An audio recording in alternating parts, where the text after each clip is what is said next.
What's going on, guys? Factor here again, playing some more Star Ocean: The Last Hope. We left off the last video stepping off the Aramia. We were to head in the stepping off the Aramia, stepping off the SRF-003 Calnus. My bad. Heading towards the Aramia, we saw smoke off in the distance. Since then, I went ahead and leveled up a little bit. I didn't want to give you any of the boring battles. You know, this is the beginning of the game. The battle system is going to be really straightforward. You know, point and click kind of style. Just up until we get to having more party members, having more abilities, arts, you know, etc. So one thing I wanted to point out real quick is if you are a grinder like me, you're going to find yourself, especially in this early part, not having enough items because there's nobody to sell you items. There's nowhere to just go and harvest items. If you'll notice, Raimi's dead. Yes, this is one of those style of games that you do not recuperate your HP at the end of a battle. No, Raimi will not come back with 1 HP, so you can just heal her with the healing potion style item. You have to actually go and, you know, if you... Okay, the Phoenix down of this game, you know, the reviving item is called a fresh sage. So you either have to find a healing point or have a fresh sage. Otherwise, you're going to enter the next battle and Raimi's just going to be laying on the ground. She'll be dead still.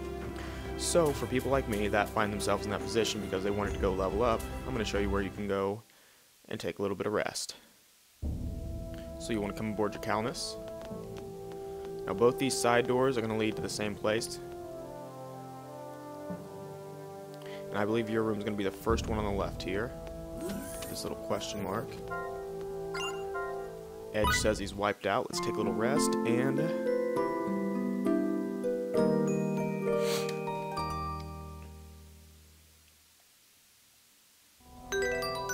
Alright, voila. Raimi's back to full health. Edge is full health. Got some full MP. It's time to get back out on the field.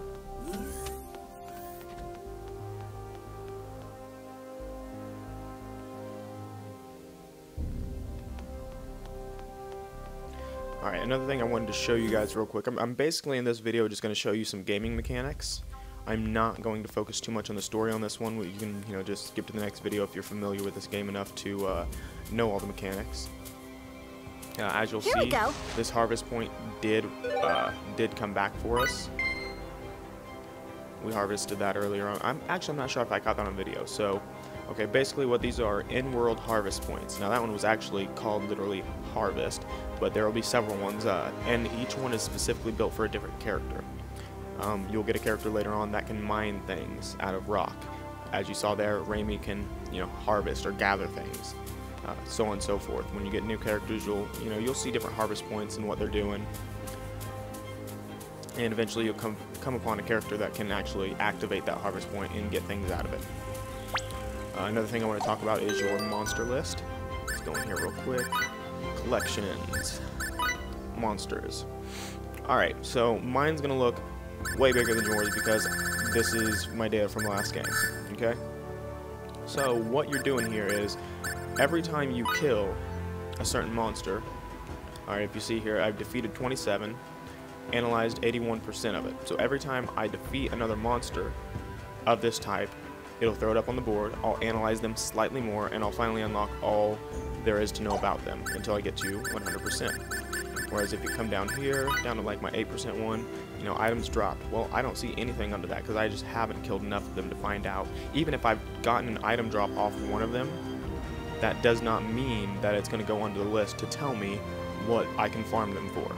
Now this is really, really useful because, again, you know if you need to farm something, exactly where to go. It'll tell you, you know, locations, Planet Lumerous, Van Elm region. You know, without spoiling too much for you here, we're going to get back up at the top. Weapons, same way. You have an entire list, you know, of every weapon that you've gone by. Just a hint here, yes, there are achievements for all of these. The different ships, there's not too many ships, but enough to keep you going. Obviously, we have the original ships, the Calnus, see the Aquila, Belena, and Aramia. Battle trophies. This is where it gets juicy. Okay, so Edge, 46% complete. There will be 100 trophies. Fight as battle leader from 180 minutes. Anything from that to defeat an enemy with a knockdown attack. Just random ass trophies. There are 100 for each character. There is an achievement for getting every single battle trophy, so be prepared. If you are one of those people that looks for full achievements in a game, be prepared for a grind, because that is what you have in front of you. I'm telling you, some of these are just the most ridiculously hard. Like, there's one for Edge, to kill an enemy with nothing but kicks. Edge only has one kick, and it's at the end of one of his combos. That's it. That's the only way you can kick with Edge. It's ridiculous. I will eventually get it. Of course, when I do, I will post it, and then I will gloat about it for ages to come. But until then, I'm on the grind with you. And then there will be ones that have you dealing specific amounts that deal exactly 555 points of damage. Man, I could have sworn there was more, actually. I thought there was more. Deal exactly 5,555 points of damage. See what I'm saying? Like, this is... some of these are just so brutal. Press 10,000 buttons. Yeah, some of them are just over the top. But again, I mean, it really adds to the whole... You can get so much replayability out of this game. So, in here in your data section, you're going to have your recipes. I'm not sure if these carried over. Oh, they didn't carry over. I'm so bummed out. I'm so bummed out. Well, let's go get our first recipe. I'll show you where that's at.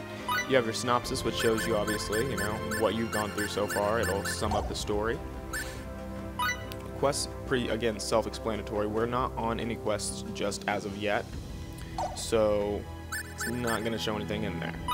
And dictionary, this is going to be really useful because I'm not going to go in there again because you're going to see some stuff that you just don't want to see.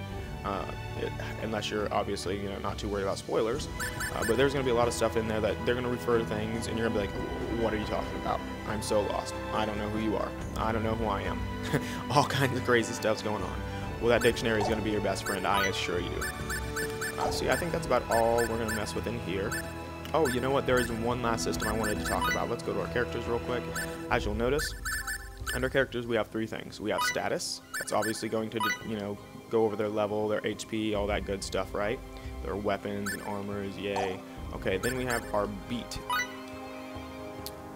Alright, I can't remember exactly what this stood for. Battle, efficiency, something or other. Basically, what this does is you have three different levels of beat that you can use. Okay, so you have your neutral, your attack, and your defense. By leveling the... Okay, you have to set one of these to level it up, and your neutral will not level up, so only your attack and defense level up. Keep that in mind. So, battle enhancement attribute type. There we go. Okay, so we have on the right-hand side, you'll see little, you know, like increased critical hit chance during rush mode, increased damage to blindsided enemies. These will be just smaller attributes. The biggest thing you're going to get out of it, as you notice, if I come down here to neutral, my max HP goes up 3, my defense goes up 5, my guard goes up 2. Come down and even further. Oh wow, that's kind of just going to lose some of them because I don't have my beat level 1 ranked up. So let's pretend that I'm sitting on my, you know, defensive beat. If I come up here to neutral, again, basically what neutral is neutral is going to have just what it says. It's going to be rounded out. You're not really going to lose much off neutral, but you're not really going to gain much either. You really need to choose off the bat whether your character is going to be an offensive or defensive character, so you can smash on those beat levels. You know, there's the old saying of jack of all trades or master of one. You know, which are you going to be? Well, I guarantee that if you try going into a battle with, you know, straight neutral beat system on a super tough boss, you're going to have a long day ahead of you. It's going to be rough, you're going to cry, you're going to break some stuff, possibly have to go buy a new copy of the game because the disc is shattered against the wall. You know how it goes. So, again, coming back up here, now see, we'll lose some maximum HP, but our attack will go up significantly. Look at that. Attack's going up 15. Intelligence going up 15 as well. Our hit going up 10. I mean, that's a big deal. Big deal. And the actual bonuses itself will be shown on the right-hand side again. So again, where the neutral doesn't really give you too much, especially doesn't give you that, you know, the big, like the status bonus, increased critical hit, or increased damage to blindsided enemies. You won't get one of those in neutral. But on the same time, it will, instead of just upgrading attack or just upgrading defensive skills, it will upgrade everything. But again, very lightly compared to the rest of them. Alright, makes sense for everybody in here? Alright, so let's set our beat back. I'm going to show you one last thing in this video, and that's going to be where to get your first, what's it called, your first recipe. So for that, we need to make our way back to the colonists.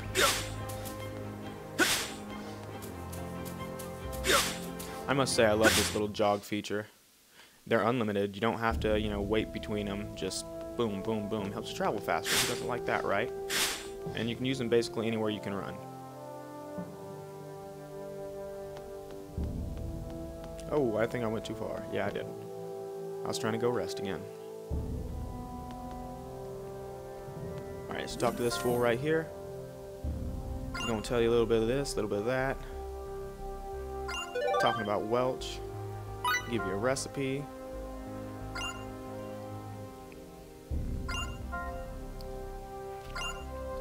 Alright. And as we go on, you'll see what recipes are. You'll see how they work. We're not going to get into that too much right now because we're already 10 minutes of just, you know, talking right now. I walked into the captain's deck. It's my problem. Oh, it's early in the morning. I need to just stretch and walk around a little bit. Okay, so we're going to get out here. We're going to head back towards the Arrhenius. Like I said, I've already done some work out there. I'm probably going to go do a little bit more leveling up, and then we'll start right here. I'll show you the route. We'll get to the next area and go from there. Again, as always, I am the Factor, and until next time, stay easy.